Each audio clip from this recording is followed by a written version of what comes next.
So who were the people that were with it? Who were the people that Mike split? Hamlin, Mhm. John Watson, Ken Cockrell, Mm. and some of the young students. Right, right. Girl. So what was it that And caused when we, the big split? Jen, What was it that caused the big split between the It, it was a battle over, baby. leadership. I guess if you wanted to call it, it was really everything. Mhm. Which direction were we going to go in? Mhm. Right, right. Who was going to lead?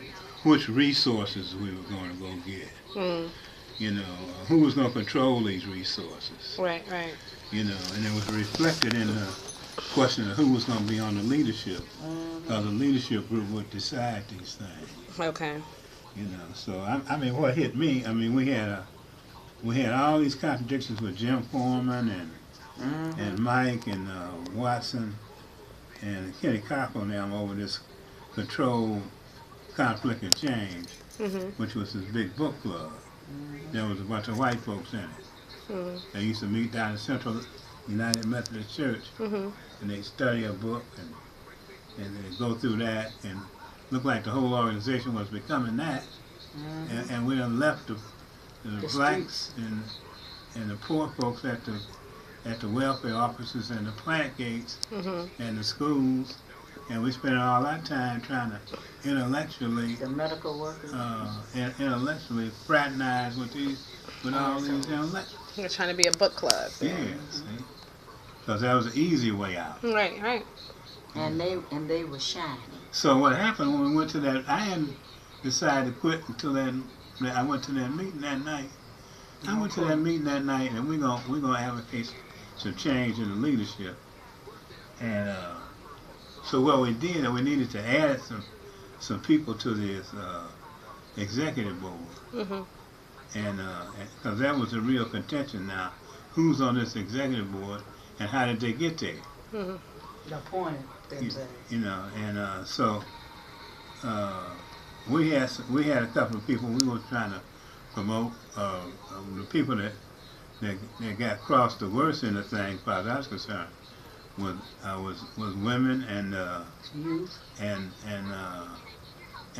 Rufus Burke and them Oh, yeah. at Great Lakes Steel, and this whole Great Lakes Steel plant, Mhm. That was a part you of know, it. and none of them are on the executive board of this. That helped build the International Black Appeal. Oh, okay. So anyway, when they announced who their candidates was, then I threw up my hands. I said, well, hell, ain't no way I can work with these people. Because even if we struggle to win the vote amongst these people, you see the character of them. Right, right. And if that's their character, it ain't no use to trying to work with these people no more. Right, right. You know. So, but anyway, that's Jim Walker. yeah. That's crazy. Mhm. Girl, Then we went all the way. See, they had built this other organization. See, they had started building the Black Workers Congress based on a bunch of connections that Jim Foreman had coming out of SNCC. Mm. That's what you're just talking about. That's Yeah, and so they had another whole agenda.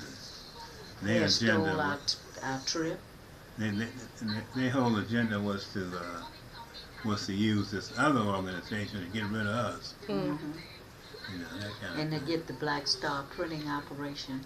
Well, we weren't gonna fight over things. You know, but we would, our section wasn't like that. Mhm. They went out doing propaganda against us, you know, what all we had done. We hadn't done none of the shit Mhm. that they were talking about. Mhm. And we refused to even fight on the street like that. We just retreated Yeah. and started studying. Mm. And I'll never forget, we were sitting around the table at Portland. Y'all were little kids then.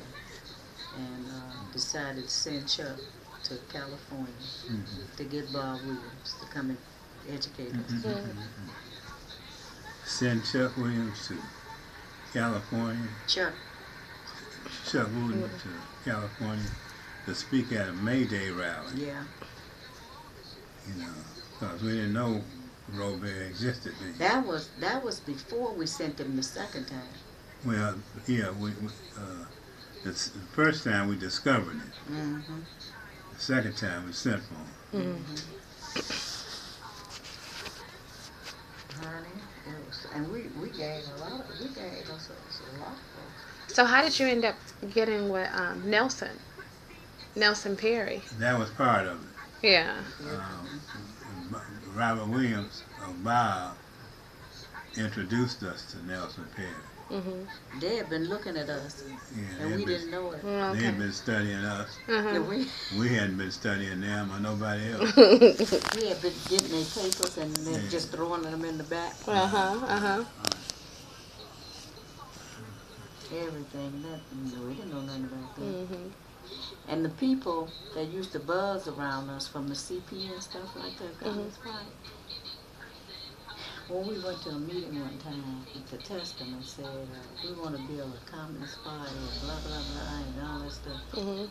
Shit, they almost hit the ceiling. No. We said, oh, fuck you. You know, we started, what do you think you talking about? Mhm. This is not, you've been buzzing around us and stuff like that. We start seeing a different Right. thing, you know. As long as they kept us over here and all that stuff. We said, we got to study. And that's when you came with the CLP. No, the Communist Labor Party. I remember that. Communist League. Yeah. The Communist. Communist League Uh-huh. first. Yeah. And then the Communist Labor Party, because that's when you ran for election under the Communist Labor Party. Right. Yeah, I remember that stuff. Wow. Jobs, peace, and equality. That was the platform. I know what was going on. Just remember, it's jobs, peace, and equality. Because we were driving around in those cars saying, "Vote for General Baker," and someone let me hold the mic, and I was like, "Vote for General Baker for jobs, peace, and equality," because I just know it's what they were saying over and over and over. Yeah. So I remember the Communist Labor Party from there. Listen to that. I think I was maybe 10 by then. Yeah, right. I had to be like 10. I think I was 9 or I think in 10. the middle of your first campaign, See, because we had to run the party first to get on the ballot, then the next. And then when that started, they talked me into going to New York to organize. Yeah, because that's how I remember you end up in New York. That's why I thought you were from New York. I don't know how you thought. I always thought you were from New York because, you know. I had went back. Yeah, and then you came back from New York. No, baby. I know. I'm like, I'm not even from New York. Lord have mercy. And the thing is, I would bring all y'all something back, and it would be stuff that was not coming in style here. Yeah. A year later. But y'all didn't even know where y'all had put that stuff. We didn't like it. It was tacky. Remember those boots one time you brought that lace all the way up in the front? I remember those. They were high top, like boots, and they had these lace. And I like them, but then they came in. I know.